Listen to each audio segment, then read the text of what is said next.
I want to jump right into it. Love it. What's an SOP? Okay, we are getting right into it. An Yes. SOP is a standard operating procedure. It's a really fancy, buzzwordy term that scares a lot of people. So, for our purposes today, I want you to just think of it as a recipe, but rather than making cake or bread, you're making a result in your business of some kind. Ooh, I love that analogy. I do acronyms as we all do probably, and I have one called the GAPS framework, and it's gear, automation, playbooks, and support. And like the playbooks would be like the SOPs, but I love the recipe analogy. That I think that makes perfect sense. And um, do you need like I just work for myself? Do I need SOPs? Like it's just Yeah. So, I mean, yes and no, right? It's kind of, if we think of it like a recipe, do you need a recipe for how to boil water? mm, Probably not. Like, I think we can handle that. But do you need a recipe for your grandma's oatmeal cookies? mm-hmm. I do. Like, I can't live without that. And so, if you are someone with a picture perfect memory who does nothing more than boil water or the equivalent in your business, you're good. But for the rest of us, we forget things and our brains are not great at storing stuff for years at a time. So, yeah, I would say everybody could benefit from these. Yeah, I mean it's also nice to like not have to remember like there's Oh my inertia gosh. or Yeah. like there's Mm-hmm. an inertia killer in having to stop and be like how many eggs do I need, right? Uh-huh. Yeah. Mm-hmm. It's like the dumbest stuff too. So if you think about, anyone, any small business owner or freelancer, we have to send invoices. And there's that little comment section at the bottom of an invoice where it's like note to customer and it doesn't have a default value, but if you leave it blank, it looks weird. I love to use this as an Mm-hmm. example because it's like, what am I going to do? Sit there and type a little thank you so much for shopping? Like, no, Right. I'm just going to have it in an SOP and copy and paste it because that friction of having to think, what do I write in this silly little box is just not something I want to spend my creativity on. Yeah, absolutely. I mean that's part of the reason that I started wearing the I've been wearing like this I have 5 of this Fabletics navy t-shirt. And like Yeah, it's not like a Steve Jobs thing, right? Everyone cites Steve Jobs like he always wore the same thing to like save creative energy, but it's like it's just it's one less decision I have to make in the morning, right? exactly. Exactly. Yeah. And like it probably looks better, or at least for me, it would look better than what I would just pick out if I was in a rush. Same thing Yeah. with SOPs. If I was in a rush to send off that invoice, you can bet I would have typos in that little memo. I'd probably forget the right email address. I'd forget all sorts of silly stuff. And so if I can just grab the Fabletic shirt or I can just use the template when I was at a higher energy, I'm going to do a better job. Yeah, it's like how if you do writing late at night or like whenever you're not at your Mm-hmm. best, right? You're like, Yeah. "Oh, this is so good." And then you go in the morning and you're like, "What the hell did I write here?" Like Did you just read the newsletter I was drafting, Joe? Because that's exactly how I felt before this interview. too too often for me. It's especially when I'm like watching a Yankee game and writing my newsletter. Just Yeah. like I read it the next morning. I'm like, what was? I was definitely watching Yeah. the Yankee game more than writing this newsletter. And you know when you come back to it, but you don't know in the moment. And that's the thing, like our energy fluctuates. But if we want to have a business that is really something we're proud of, it needs to go to a higher standard than what we can hold ourselves to because humans have moods and emotions and we get sick and we get tired and we want to watch the Yankees game. But our business, I mean, process driven doesn't watch the Yankee games. Sorry. And Right. it needs to be Right. showing up at the same level of quality for every person at every hour of the day. And that's just not something a human can do. So we need to help have systems to help us. Right. Absolutely. And you work with small teams. I did notice that you added are you a solopreneur, small Yes, team, big sir. team, right? Hmm. Are you a small team or are you like a business of one? Yeah, we are a small team. So the team size has really changed. We can nerd out about that stuff later. But I usually have about 5 to 12 people at any point in time on our team, but just a handful of full-time employees. So we keep it very small. I've always tried to keep process driven the size of our average client. And so for the longest time, that Mm. was teams of 8. Now it's around a team of 10. And so between contractors and full-timers, we try to kind of reflect our client because I think it just helps you understand the problems you're solving. Yeah, such an incredible point, right? Because people say those who can't do teach, but like I have to be able to do to teach, right? And I think we all need to kind of appreciate the fact that we're not that smart to be able to just make it up. Awesome. Okay, so you have a team mix of, you said mix of like employees and contractors, right? Yeah, at our peak, we had, I think it was around 8 full time and part timers mixed together, and then we've kind of really shifted over the last year or so to be more freelance, and then just 4 full time and 2 part time. Would you consider yourself a solopreneur, or would you say like, no, I work with enough people on my team that I don't think I can be? See, I'm going to do a hot take. I'd probably say neither. And I'd say business owner. I think freelancer is in the business owner category. So if I had to Yeah. pick, I'd say freelancer. But I think sometimes we have this mindset of a freelancer is always just solo. And that's so not true anymore.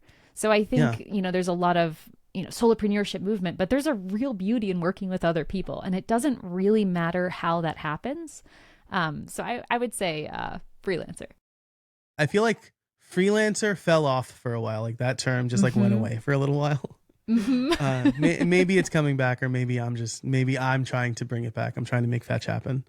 But, Yeah. I think you made a great point. The employee thing is really a big shift. As much as, you can compose your team in any way, shape, or form. Once you have that livelihood and you're like, I have to support benefits and families and maternity leave and 401ks, it is a different beast. And that really felt almost like when I got married, it felt like a shift, in my business journey. And so I do respect that there's definitely a difference there. yeah. Awesome. Okay. So let's get into some kind of concrete things. I love to ask these questions. What's one tool you couldn't run your business without? For me, it's probably going to be my task management tool. So I happen to use ClickUp. But if you are listening to this and you use Asana, Monday, whatever, Notion, all fine. But for me, that task management tool is really the heart of everything. It's where every single thing that needs to happen, how it's done, who's doing it, when it happens. I think if anyone listening to this has no tools in their business and just a notebook, and they're like, man, what should I spend my first $20 a month on? This. So a task management tool. Yeah, 100%. I'm going to echo what you said. Like, don't, we're going to get into specifics for us. Don't be like, oh, maybe I should use this. Use what works for you, right?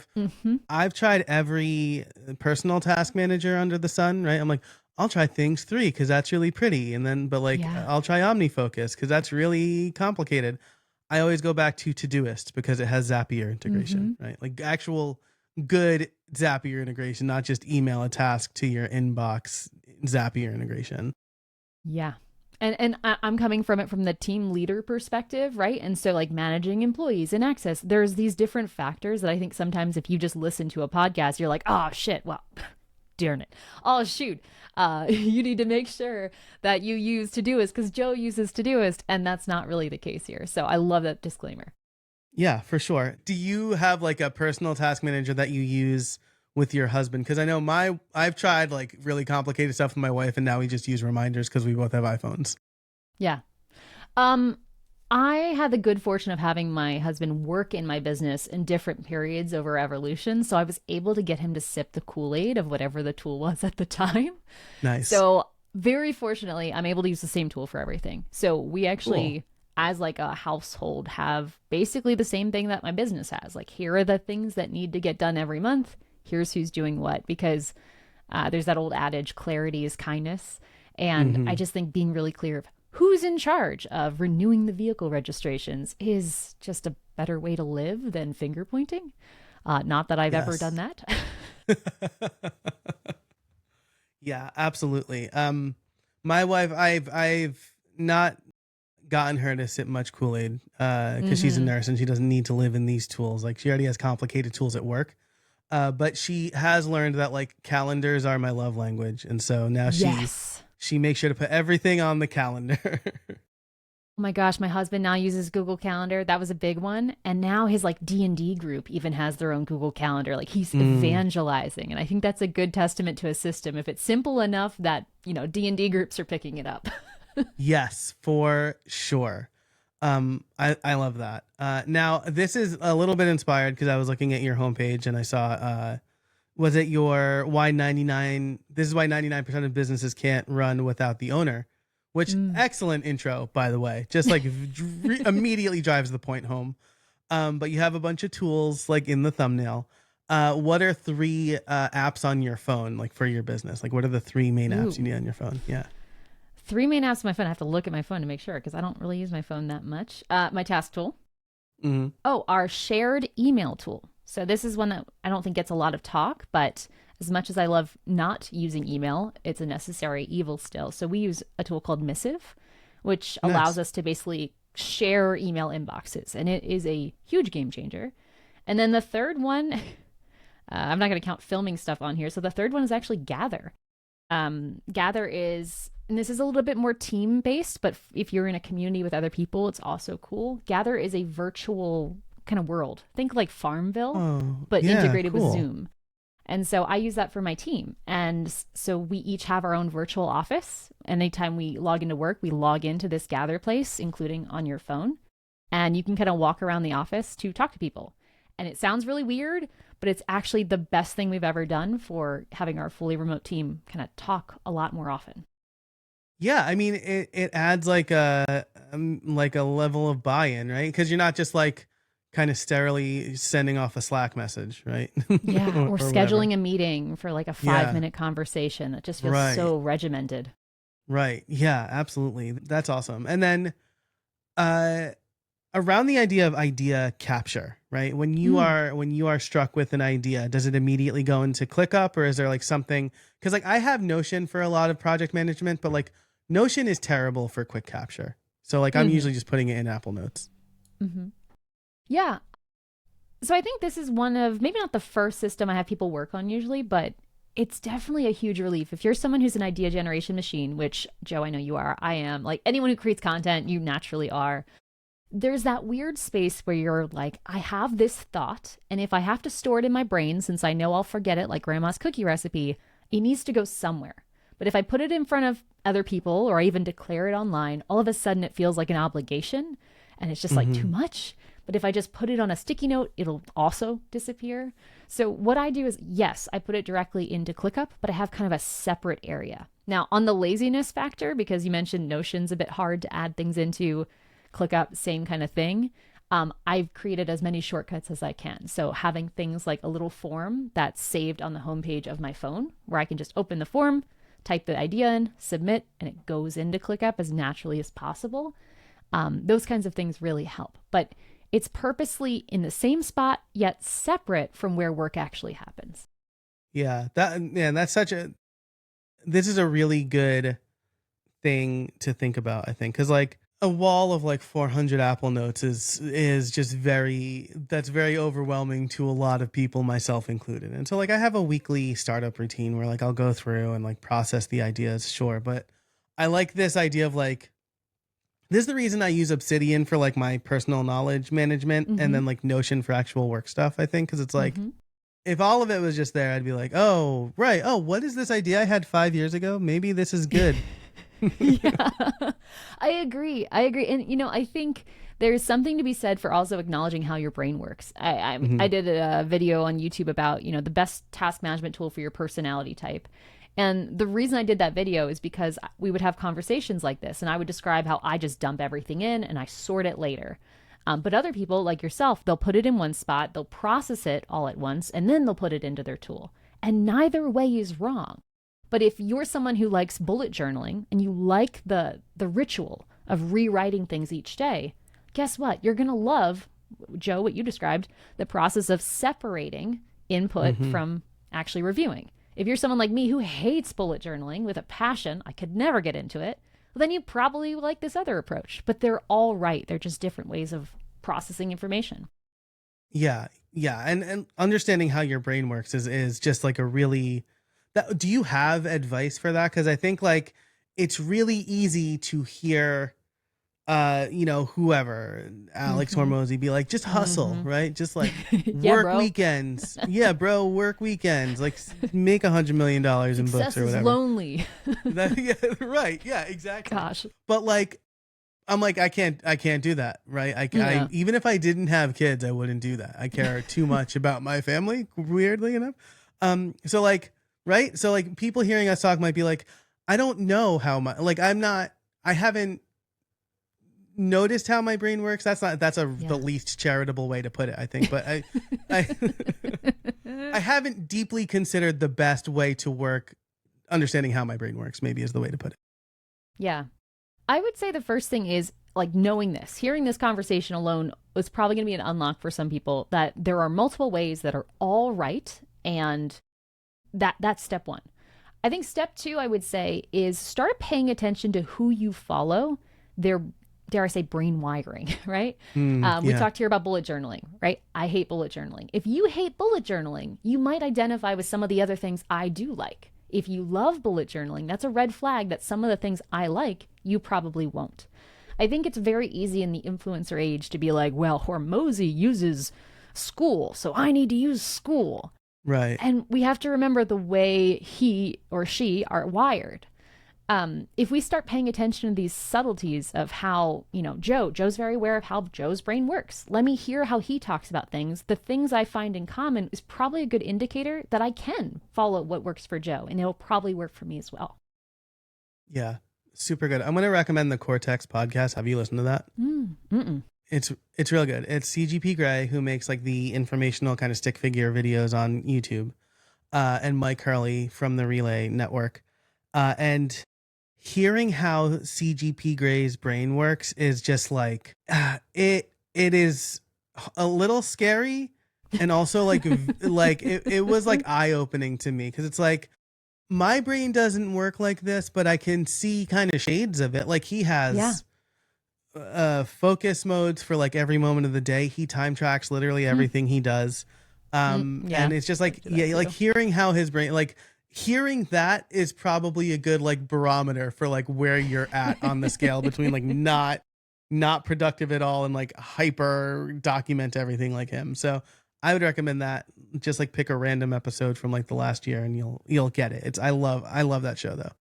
Yeah. Oh, one more little hack I'll share, which is like very, not everyone's going to agree. Personality types are also useful for this. For all of their flaws, the Enneagram, Clifton, there's so many different strength things out there.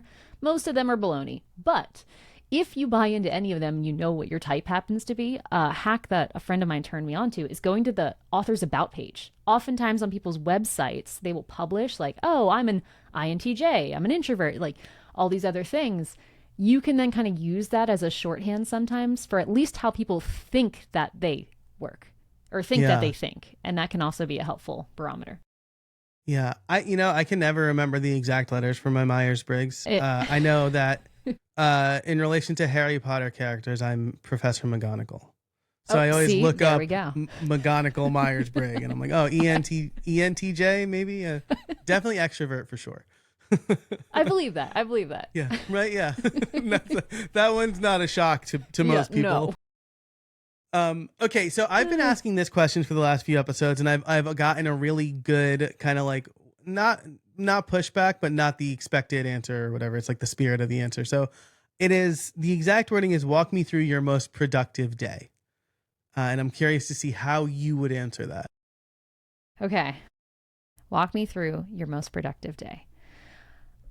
My most productive day would look like getting up early, making a cup of coffee, and literally sitting right down in this seat, and having absolutely nothing on the calendar, having absolutely nothing assigned for me to work on. And by the end of the next 4 to 5 hours, I will have gotten done more than a reasonable week. Yes. That's my very productive day. And then I'm at the gym or something by like 6 p.m. Yeah. Love that.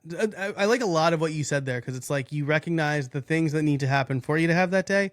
And then you didn't say solid 8 hours of work, right? 4 to 5 hours.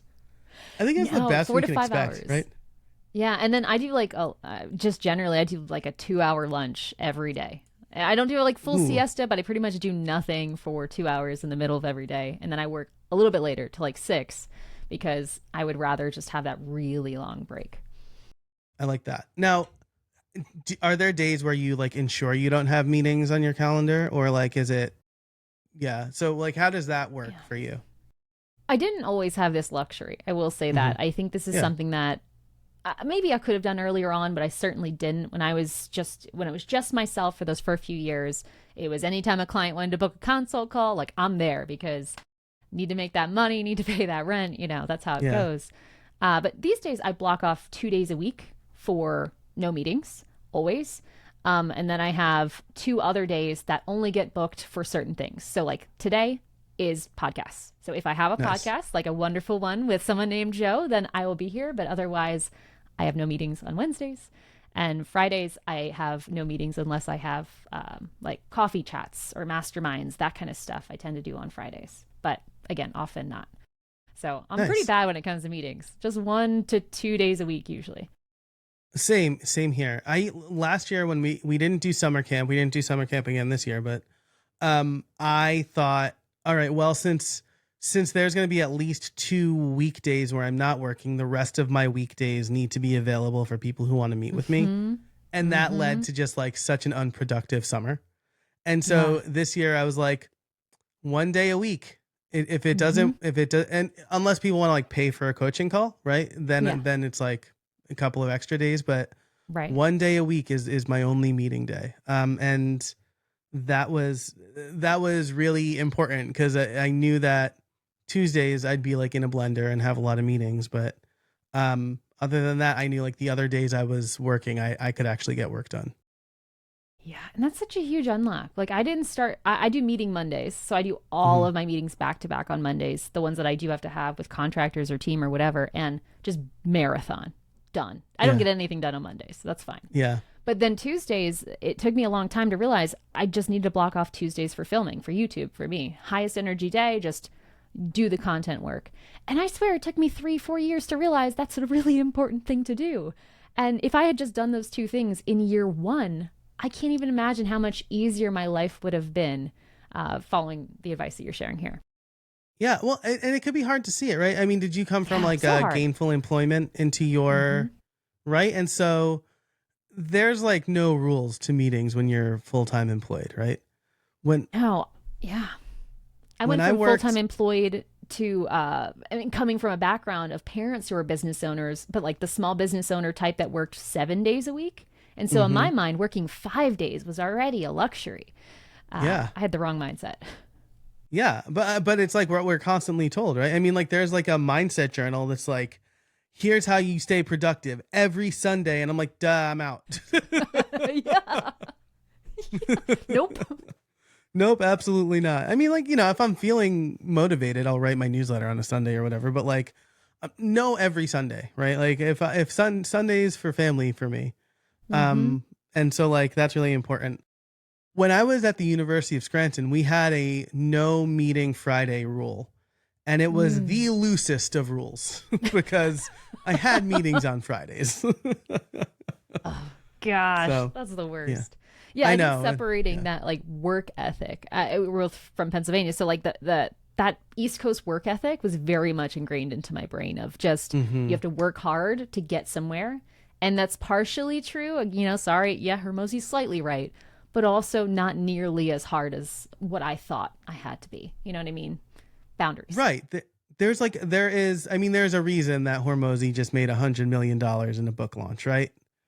Um, I could tell you that I make different choices, right? I didn't go to CEX this year because it was my kid's first day of school, or their first week of school, Yeah, and my son was getting on the bus for the first time, and I wanted to see that. And so, like, I'm bummed I didn't go, but I would have been more bummed to miss that. yeah, absolutely. So let's move on to you do a lot of SOPs. How does that translate to automation, right? Like automation is like my favorite thing in the whole world. One of my toxic traits is like over engineering stuff. So when you build out SOPs, do you focus more on delegation or automation? Is it a mix of both? Yeah. So kind of the way we approach systemizing businesses, because that's what we do. We help teams systemize, and there's a whole lot involved in that, but really it's habit formation. It's giving them the skills and the habits to become basically like you, because some of us are naturally wired, the rest of us can learn that skill. And for us, SOPs is kind of under the how category. So if you want to figure out Mm-hmm. how to do something, you can create an SOP for it. If we think of SOPs like recipes, so this is grandma's cookie recipe. This shows me how to send an invoice, how to edit my podcast, how to whatever. The SOP is a written instruction.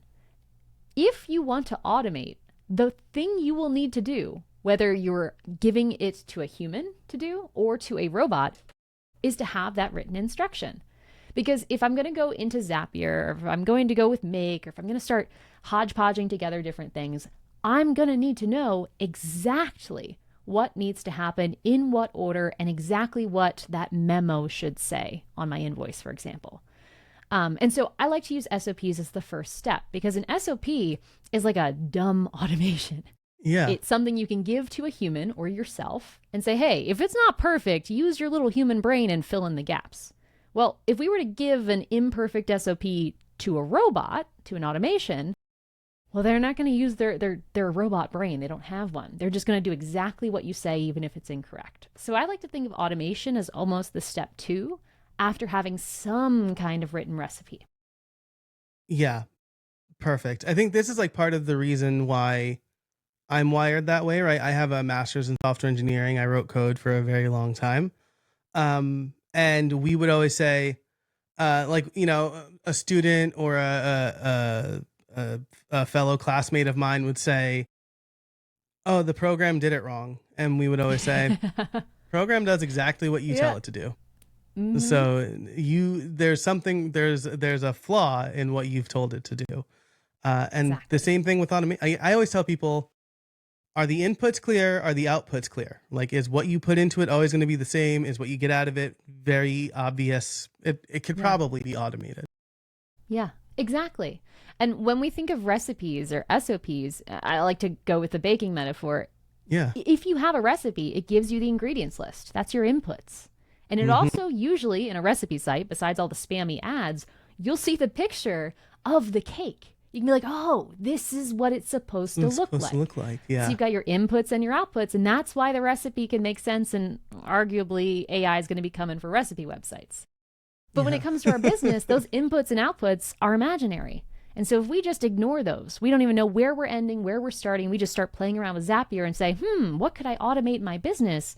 We run the risk of just tinkering. And unless you are an engineer brain, you're probably going to end up wasting a lot more time than if you just held back a little bit and figure out, like you said, those inputs and outputs, the ingredients, and the picture of the cake.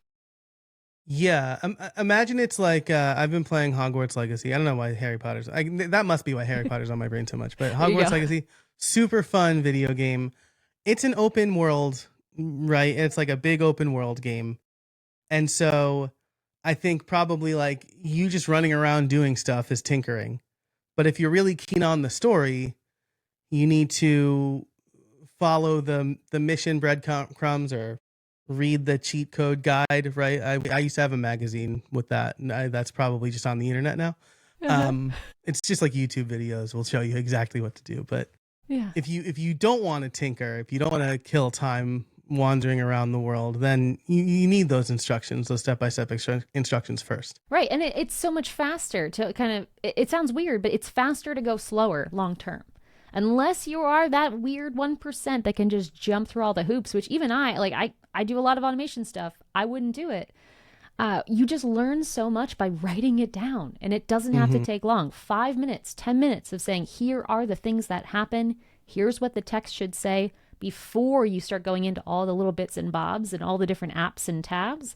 That will help you make the process better. Better still if you actually use it first. Yes. People who have watched my live streams know that I do just jump into it sometimes. What they will also know is probably half the time it ends with, oh, well, I guess I couldn't do that thing I thought I could do with Zapier, right? Yeah. So, you know, I've happened to make it monetizable content, but you know, if it's just something for your business and this is not really what you do in your business, I wouldn't recommend it. Yeah. Well, what you're doing by basically playing it on hard mode is you're building a skill. You're building your skill to be able to improv it. Most business owners, freelancers, we don't need to build the skill that you have, Joe. Like, we don't need to spend 10 years becoming an automation wizard. We need to get our business done. We need to get work done with as few mistakes as possible. So for us, doing it 10 minutes at a time is probably going to be faster than trying to go around and become an automation wizard in our free time, because most of us don't have enough free time as it stands. Like, we need to go hug a tree instead. Yeah, for real, right? I mean, that's the reason I don't edit these episodes, right? I could learn how to edit. Yeah. I don't want to do that. Yeah. That reminds me of the Modern Family quote, Phil Dunphy. Like, the car was in neutral rolling down the hill and they're trying to stop it, and he keeps yelling, slow is smooth and smooth is fast. Right? Slow is smooth and smooth is fast. And that's just like, that's always stuck with me. Mm-hmm. So yeah. Yeah, I think it's funny how you kind of like learn these lessons the hard way. And I'm sure there's people listening who are like, nah, that doesn't apply to me. No. It does. It does, my friend. It does. And please learn from this. It's like the opposite of what we were saying with like task managers or tools, right? Like, there are some things like if it works for you, if it works for you. This is just kind of a universal truth, right? Like, unless you're like a savant, right? Then you're probably not listening to this podcast, right? Exactly. And hey, one more thing I want to hit on before we move on from this. For people who are super lazy, like, we've talked about some lazy ways. We could build the skill of automation. We could not really build the skill, but get it done. There's also that other option, which is what you said with editing here, which is we just hire somebody. I know we talked about solopreneurship and all this other stuff, but when you hire somebody to do something for you, one of the hidden benefits is you get their SOPs. You get their process. It's all done for you. And so a lot of times I think people worry about their first delegation. They're like, oh gosh, $20 an hour for that virtual assistant to send my invoices. But a good virtual assistant knows how to send an invoice properly and has a protocol that they go through in order to make sure that that invoice is sent correctly, and you don't have to create it. So that's the laziest option, which is a great one to go down. It's a great option, right? Like, I mean, did I do a podcast episode? I might have done an episode on this where I talk about I made a mistake of trying to do something myself instead of hiring the expert whom I interviewed on this show. And I was like, oh, I'll just take what she said on the episode and do it. And then didn't work out. I ended up hiring her anyway, right? So yeah, that's how it goes. Yeah, absolutely. Well, I know we're coming up on time. I do want to ask you, what's one of your favorite automations that you have for your business? That's a good question. Favorite automation. Oh, there's so many tiny ones that really make a big difference. I would say the biggest one is actually somewhat manual. So I'm kind of cheating in the automation arena, but it happens automatically. So I'm going to consider it an automation. But we have an automation in our task management account that basically every week we check for things that have kind of slipped through the cracks, meaning they're overdue, they've, missed an assignee, they've missed a due date. Someone at some point said, I need to do this thing. I put it on this area that says, yes, we have to do this. And for whatever reason, life happened and that didn't come through. And so this automation basically just surfaces those and says, yo guys, like, did you mean to just ignore this? Pay attention. And that automation has saved our butts so many times, because often someone will be out of the office and that thing will be on their plate, but we wouldn't see it. Or, something just slipped because we inputted a task on the fly. And having that automation basically makes sure that we don't break any promises, because that's something that's really important to me as a person and a business owner, is that, I don't want to say integrity, but integrity as a practice. Like, if I say we're going to do something, we're always going to do it. And word is bond is what my brothers and I would say. Right. Word is bond. That's a good one. Yeah, right. I love that. And actually, this is something that's been really top of mind for me lately, is that you're using automation to better human interaction and human relationships, right? Like, someone just added me on LinkedIn. It was like hey Joe, I saw you interacted with this content. And I'm like, we know each other personally. And so, like, I understand what's happening, but like, this is a weird miss. And so, like, I've been really big on, like, don't let automation take the humanity out of what you do, like help you put more humanity into what you do.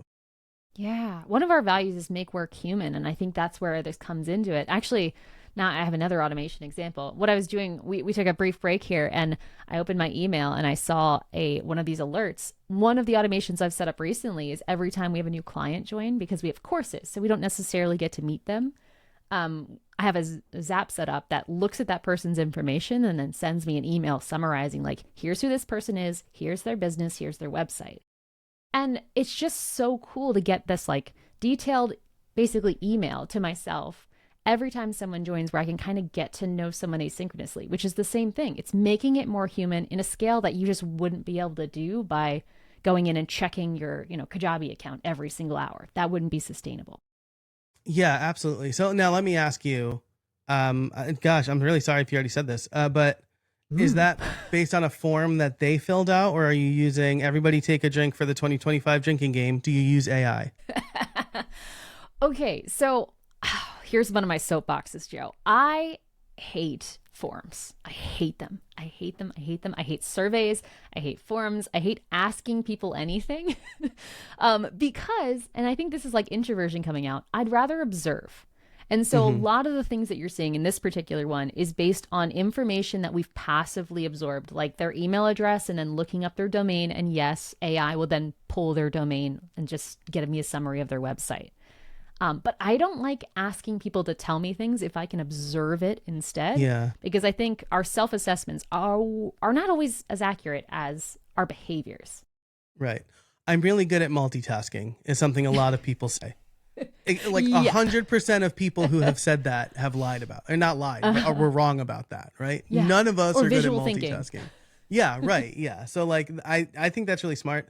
I don't know if I gave you the benefit of like mostly filling out the form that I sent to you for this, but usually when I invite somebody onto a podcast, I fill out the form. I have a little text expander snippet, and I pass all of the form fields that I know via a URL to the form, so that they only really need to upload their preferred headshot and like tweak their bio before booking the time, right? And so like, yes, it's also a lot shorter than like the apply to be on the show, because I'm inviting you. I know I want you to. I want to have you on the show. So I'm all for make them fill out as little information as possible. And I think that the way that you're using AI in this case, again, helps you show up, right? Because it's either you're not going to find this information, or you're going to have AI send it to you based on, I assume, like a pretty strict prompt that's like, don't make stuff up. Yeah, exactly. Yeah. Just send me the summary of the LinkedIn company page and stuff like that. So it's just like a few lines, but it's enough that I know this person, that when I see them in a co-working call, I can say hi. Like, it just builds that association just like you would if it was in the real world. But I do want to say, on the parameter note, I feel like that would be a very good piece of future content for you, Joe, because people listening, they're like, what the heck? They're passing along values onto a form. What? That's one of those like hidden ninja things that is so simple once you learn it, that arguably might be people's first intro into automations that you definitely need to produce more content on. Yeah, and I get a lot of compliments on it too. Like your onboarding process is like wizardry, right? And I'm like, yeah, oh, thank you very much. And this is the last question I want to end on, because your YouTube videos are great, and then your newsletter is basically like a riff on your, more or less, right, on the YouTube video. What is your high level overview? What's your content creation process like? What is my content creation process? Oh, it's changed a lot over time. Right now, I'll give you where it is right now. Now, I every quarter or every month, depending on the season we're in, I sit down with a guy, a consultant who's really good at YouTube, and I'm like, yo, Josh, here's the things I'm really passionate about. Here are the questions I've been getting. And this contractor helps me develop like what would be a good way to package this into YouTube videos.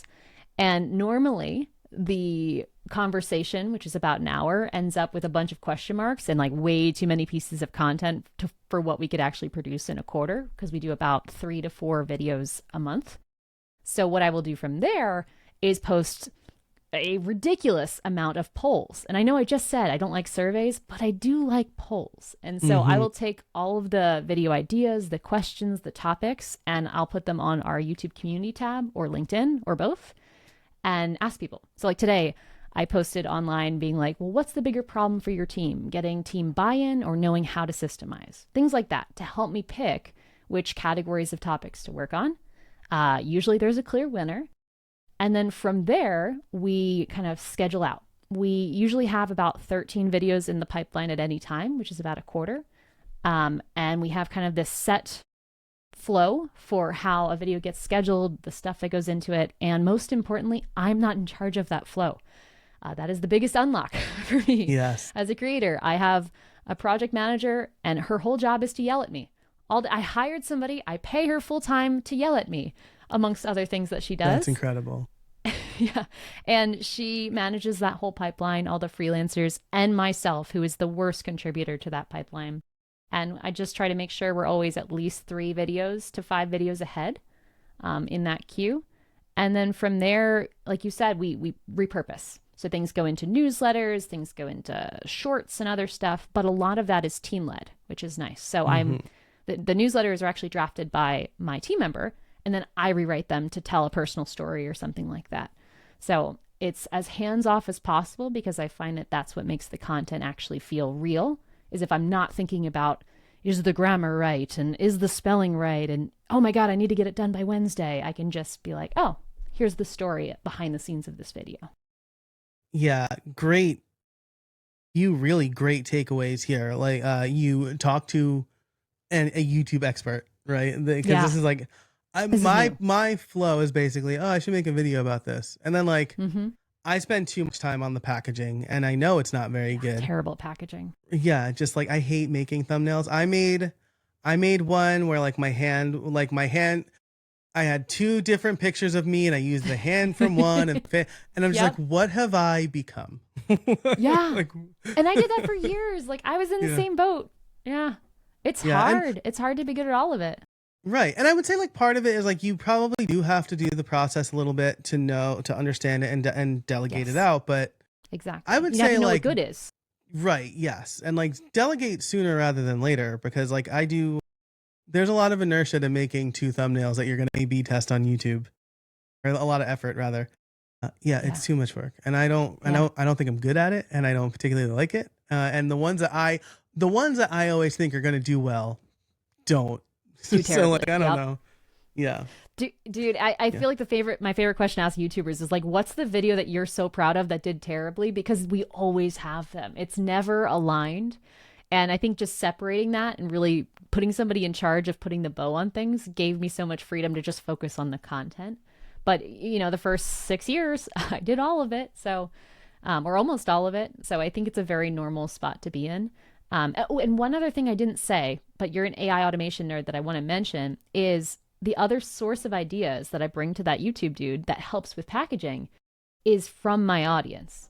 So actually, whenever anyone joins my email list, I send them an email saying, what is the main challenge that you're looking to solve right now? Or something like that. If I can make a video on any topic, what would you want it to be on? That kind of thing. And that goes right into kind of a spreadsheet that I then pull up in that YouTube thing. So it's not just my own ideas. Yeah. Really smart. So my takeaways from this episode are, I need to change the first question that I ask people who join my mailing list, because I do not get a lot of responses. And I know the problem I'm making, right? It's like, what's your biggest problem? And it's like, that's such an open-ended, what's my biggest problem today? Or like, so I think it's more like, I need to finesse that a little bit. Do more polls. I like the difference between a poll and a survey, right? It's like, it's like when you get an email from a brand that's like, hey, we'll give you a $20 gift card if you fill out this survey. And if the survey is like more than 1 page, I'm like, I'm out. It's not worth $20. Right. But if it's like 5 questions, I'm like, yeah, sure, why not, right? Or if it's like a poll, even better, right? So I really like that distinction. A or B. Yes, exactly. Layla Pomper, thank you so much for joining us today. If people want to learn more about you, where can they find you? Head over to processdriven.co. That's my website that has all of the goodies, including the YouTube channel and all the nerdy stuff we've been talking about today. Nice. And I do have, I'll say it on the air, I do have another link for the show notes. I don't know if it's been a while since you've submitted this. go.processdriven.co/Joe. Didn't realize how much that would rhyme saying it out loud. It rhymes so well. Go to go.processdriven.co/Joe with an E. Yes. Love there that. We go. I saw that and I got real excited because I do the same thing, right? And so love that. So that'll be in the show notes, as well as like a bunch of stuff that we talked about here. But thank you so much again for spending time with us today. I really appreciate it. Love it. Thanks for having me.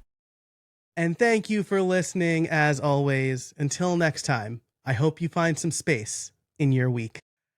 Hey, thanks so much for listening to this episode of the Streamlined Solopreneur. If you are looking for ways to create more space in your business, I would strongly encourage you to head over to streamlined.fm/overwhelm to take the overwhelm quiz. It's 6 questions and you will get a personalized report based on your answers. So again, you can start creating more space in your business. Thanks so much for listening to the Streamlined Solopreneur. And again, that link is streamlined.fm/overwhelm.